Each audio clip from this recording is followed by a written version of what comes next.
नमस्कार दोस्तों। क्या आपको लगता है कि आपके प्रेजेंट के साथ आपको अपने फ्यूचर का भी प्लानिंग करना चाहिए? एक स्टोरी से समझते हैं कि प्रेजेंट के साथ हमें फ्यूचर की भी प्लानिंग क्यों करनी चाहिए। दोस्तों, हम एक ऐसे राज्य की बात करने जा रहे हैं जहां पर हर 5 साल के बाद उस राजा को घने जंगलों में छोड़ दिया जाता था। अब जैसे कि आप जानते हैं कि अगर घने जंगल हैं तो वहां तो कोई इंसान के रहने की कोई जगह नहीं है, कोई खाने पीने की व्यवस्था नहीं होती है। तो जो इंसान अगर घने जंगलों में पहुंच जाएगा तो जानवरों के बल्ले बल्ले, क्योंकि उसका शिकार उसको मिल गया, उसके पेट भरने की व्यवस्था हो गई। तो इंसान के रहने की जगह तो नहीं मिलती, लेकिन हाँ, जानवरों का खान पान दुरुस्त चलता रहता है। इसी तरह से एक के बाद एक राजा आते गए और उनको 5 साल के लिए रखा गया और फिर जंगलों में छोड़ दिया गया और इस तरह से सर्कल चलता चला गया। एक टाइम के बाद अब उनको एक ऐसा कोई राजा ही ना मिले उस राज्य को जो कि उस गद्दी पे बैठना चाहे, क्योंकि हर एक को पता था कि 5 साल के बाद मुझे घने जंगल में फेंक दिया जाएगा, तो मैं क्यों राजा बनूं।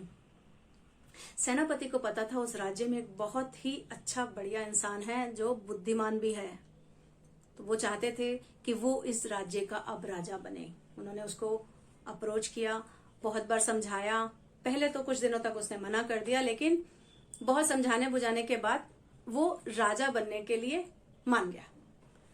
राजा बनने के बाद उसने सेनापति से पूछा कि भाई, आप 5 साल के बाद मुझे कहां भेजने वाले हो, कौन से जंगलों में भेजने वाले हो।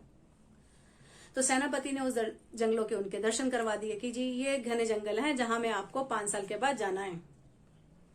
अब राजा ने सोचा कि 5 साल के बाद मुझे जाना है, तो चलो ठीक है, अब देखते हैं इसको कैसे हम ठीक कर सकते हैं। क्योंकि वो था बुद्धिमान व्यक्ति, तो उसने क्या किया, उसने फ्यूचर की प्लानिंग करी। पहले ही साल में उसने उस घने जंगल के पेड़ कटवा दिया। दूसरे साल में पक्के रास्ते बनवाए। तीसरे साल में घर, शॉपिंग कॉम्प्लेक्स सब कुछ बनवाया।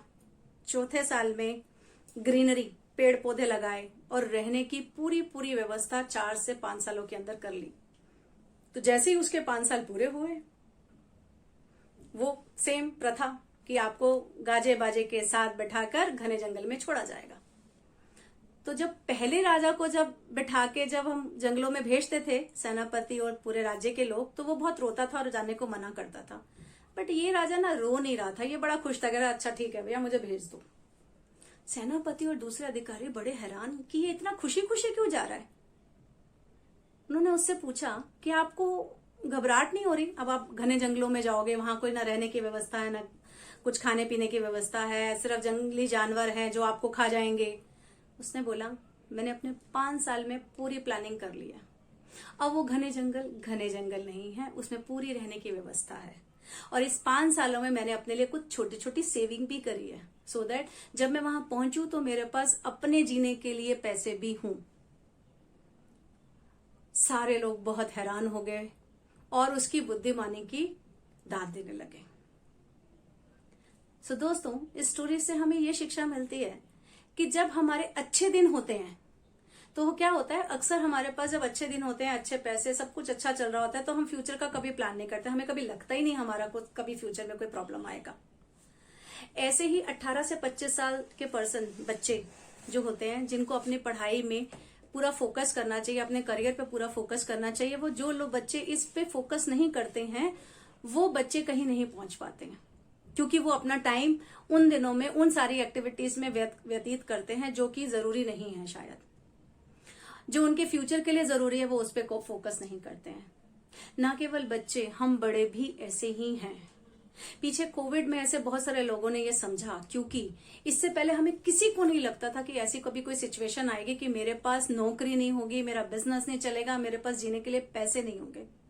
क्योंकि वो जो पैसे मेरे पास थे उसको मैंने प्लास्टिक्स मनी के द्वारा में पूरा खर्चा कर दिया था। दैट इज क्रेडिट कार्ड, मेरी होम लोन की ईएमआई, मेरी गाड़ी की ईएमआई, मेरी फोन की ईएमआई, मैंने इतनी सारी ईएमआई, इतने अपने खर्चे बढ़ा लिए कि जो मेरी इनकम से कहीं गुना ज्यादा थी। क्योंकि मुझे ऐसा लगता कि फ्यूचर में सब कुछ अच्छा है, कुछ नहीं बदलने वाला, आज जैसा है कल भी वैसा रहेगा। दोस्तों, मेरी आप सबसे रिक्वेस्ट है कि आप अपने अच्छे समय में अपने फ्यूचर का भी प्लान करना जरूर सोचें। बिकॉज फ्यूचर में अगर आपके पास जीने के लिए पैसे नहीं हैं तो आपके पास कोई नहीं आएगा। इसीलिए आज से ही फ्यूचर की प्लानिंग करना शुरू कर दें। नमस्कार।